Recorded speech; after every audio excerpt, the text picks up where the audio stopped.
BRS ఎమ్మెల్యేలు ఒక్కరొక్కరు కాంగ్రెస్లో చేరుతున్నారు. ఇప్పుడు జగిత్యాల ఎమ్మెల్యే సంజయ్ కవితకు చాలా సన్నిహితుడుగా చెప్తారు. కేసీఆర్ కుటుంబానికి సన్నిహితుడుగా చెప్తారు. ఎందుకంటే నిజామాబాద్ పార్లమెంట్ నియోజకవర్గంలో భాగంగా సంజయ్ ఎమ్మెల్యేగా ఉన్నారు కనుక అక్కడ నిజామాబాద్ పార్లమెంట్ నియోజకవర్గానికి కవిత రిప్రజెంట్ కూడా చేశారు కనుక సో అలాంటి బీఆర్ఎస్ లాయలిస్టులలో గట్టివాడుగా చెప్పబడే సంజయ్ కూడా కాంగ్రెస్లో చేరాడు. ఆల్రెడీ మాజీ స్పీకర్ పోచారం శ్రీనివాసరెడ్డి అసలు ఎలాంటి ఇండికేషన్స్ లేకుండా సిగ్నల్స్ కూడా లేకుండా ఏకంగా బండి ప్లాట్ఫామ్ మీదకి వచ్చినట్లు పోచారం శ్రీనివాసరెడ్డి కాంగ్రెస్లోకి చేరిపోయాడు. సో ఇలా రోజుకొక ఎమ్మెల్యే చేరుతున్నాడు. పల్లా రాజేశ్వరరెడ్డి అమెరికా నుంచి ప్రకటన చేశాడు, నాపై ఒత్తిడి వస్తోంది కానీ నేను మారను అని. సో ఇలా మరి కాంగ్రెస్ పార్టీ ఆపరేషన్ ఇంత ఉధృతంగా ఎందుకు చేస్తోంది? వాస్తవంగా కాంగ్రెస్కి ఇప్పటికిప్పుడు ఎమ్మెల్యేల అవసరం లేదు. ఎందుకంటే ఆల్రెడీ 64 ఎమ్మెల్యేలు గెలిచారు. సిపిఐ మిత్రపక్షం ఒకటి గెలిచారు 65. ఇటీవల సికింద్రాబాద్ కంటోన్మెంట్ ఉప ఎన్నిక గెలిచారు 66. ఎంఐఎం సభ్యులు ఆల్రెడీ కాంగ్రెస్కు మద్దతు ఇస్తున్నారు 73. ఇప్పటికే ఒక 5 బీఆర్ఎస్ ఎమ్మెల్యేలు పార్టీ మార్చారు. కడియం శ్రీహరి, దాన నాగేందర్, వెంకట్రావు, ఇలా ఇప్పుడు పోచారం శ్రీనివాసరెడ్డి, సంజయ్, ఇలా 5-6 అయిపోయారు. అంటే 78, 79కి పెరిగింది.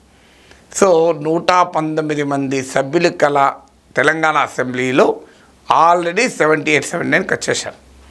ఇక ఇప్పటికిప్పుడు కాంగ్రెస్ ప్రభుత్వానికి ప్రమాదం ఉంది కనుక మేము ఎమ్మెల్యేలను లాక్కుంటున్నాము అనే పరిస్థితి లేదు. ఎందుకంటే కాంగ్రెస్ పార్టీ గెలిచినప్పుడు బొటాబొటి మెజారిటీ కావచ్చు, ఇప్పుడు బొటాబొటి మెజారిటీ లేదు. ఇక ప్రజల తీర్పు కూడా కాంగ్రెస్కి అనుకూలంగా ఉండగా రాజకీయ నాయకులు కాంగ్రెస్ పడవ దిగుతారని అనుకోరు. ఎందుకంటే ఇటీవల లోక్సభ ఎన్నికల్లో కూడా 8 సీట్లు గెలుచుకున్నారు. అఫ్కోర్స్ 12 గెలవలేదన్న విమర్శ ఉండొచ్చు, కానీ 8 గెలుచుకున్నారు. సో 40% అసెంబ్లీ ఎన్నికల్లో వచ్చిన ఓటింగ్ను నిలబెట్టుకున్నారు. సో ఇలాంటి పరిస్థితుల్లో కాంగ్రెస్ పార్టీ పడవ దూకటానికి ఎవరు సిద్ధంగా పడతారని అనుకోరు. అందువల్ల కాంగ్రెస్ పార్టీకి ఇంత స్థిరత్వం ఉండగా ఎందుకు మరి ఎమ్మెల్యే లాక్కుంటోంది? దీనికి కారణం ఏమై ఉంటుంది? దీనికి మొదటి కారణం కాంగ్రెస్ పార్టీలో ఉన్న ఒక అనుమానం ఏంటంటే, ఒకవేళ తాము గనక బీఆర్ఎస్ ఎమ్మెల్యేలను వద్దంటే బీజేపీ మొత్తం గంపగుత్తగా బీఆర్ఎస్ ఎమ్మెల్యేలు లాగేసుకుంటుంది. ఆల్రెడీ ఇటీవల లోక్సభ ఎన్నికల సమయంలో చాలా క్లియర్గా బీఆర్ఎస్ ఓటింగ్ కాంగ్రెస్కు బీజేపీకి షిఫ్ట్ అయింది. నేను ఎన్నికలకు ముందు కూడా ఈ విషయం చెప్పాను. కాంగ్రెస్ పార్టీ ఓటింగ్ ఉన్నట్లుగా నిలబడింది. బీఆర్ఎస్ 20% ఓటింగ్ తగ్గింది, బీజేపీకి 21% ఓటింగ్ పెరిగింది. అంటే క్లియర్గా స్టాటిస్టికల్గా చూస్తే బీజేపీకి 21% ఓటింగ్ పెరిగింది, బీఆర్ఎస్కు 20% ఓటింగ్ తగ్గింది. అఫ్కోర్స్ కాంగ్రెస్కు కొన్ని స్థానాల్లో తగ్గచ్చు, కొన్ని స్థానాల్లో పెరగవచ్చు. ఓవరాల్గా కాంగ్రెస్ పార్టీ తన ఓటింగ్ నిలబెట్టుకుంది. అంటే క్లియర్గా బీఆర్ఎస్ ఓటు బీజేపీకి భారీగా షిఫ్ట్ అవుతున్న సమయంలో బీఆర్ఎస్ నాయకులు కూడా బీజేపీకి షిఫ్ట్ అయితే కాంగ్రెస్ పార్టీ నష్టపోతుంది. అందువల్ల ఇప్పుడు కాంగ్రెస్ పార్టీని బలపడటానికి కోసం కాదు బీఆర్ఎస్ ఎమ్మెల్యేలు కావాల్సింది, బీజేపీ బలపడకుండా ఉండటానికి బీఆర్ఎస్ ఎమ్మెల్యేలు కావాలి. అందువల్ల ఇప్పుడు కనుక బీఆర్ఎస్ ఎమ్మెల్యేలను తాము తీసుకోకపోతే వారు బీజేపీ వైపు వెళ్ళే అవకాశం ఉంటుంది.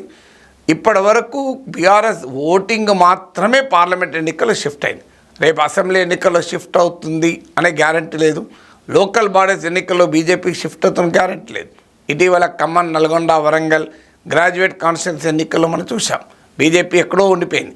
బీఆర్ఎస్ గట్టి పోటీ ఇచ్చింది, 1,00,000కు పైగా ఓట్లు తెచ్చుకుంది గ్రాడ్యుయేట్ ఎలక్షన్లో. ఏ సెక్షన్లో అయితే అసెంబ్లీ ఎన్నికల్లో బీఆర్ఎస్ను బాగా వ్యతిరేకించారో ఆ సెక్షన్ల ఓట్లను కాంగ్రెస్ పార్టీ గట్టి పోటీ ఇచ్చి బీఆర్ఎస్ తెచ్చుకోగలిగింది. అందువల్ల ఇప్పటికిప్పుడు బీజేపీ బీఆర్ఎస్ ఓటింగ్ను పూర్తిగా పార్లమెంట్ ఎన్నికల్లాగా ఇతర ఎన్నికల్లో తెచ్చుకుంటుందన్న గ్యారంటీ లేదు. కానీ బీఆర్ఎస్ నాయకులు కనుక ఇలాగ బీజేపీకిలో చేరిపోతే అప్పుడు ఓటరు ఆల్రెడీ షిఫ్ట్ అయ్యాడు, లీడరు షిఫ్ట్ అయిపోతే ఆ ఓటర్ షిఫ్ట్ పర్మనెంట్ అవుతుంది, ఆ ఓటర్ షిఫ్ట్ కన్సాలిడేట్ అవుతుంది బీజేపీ వెనకాల.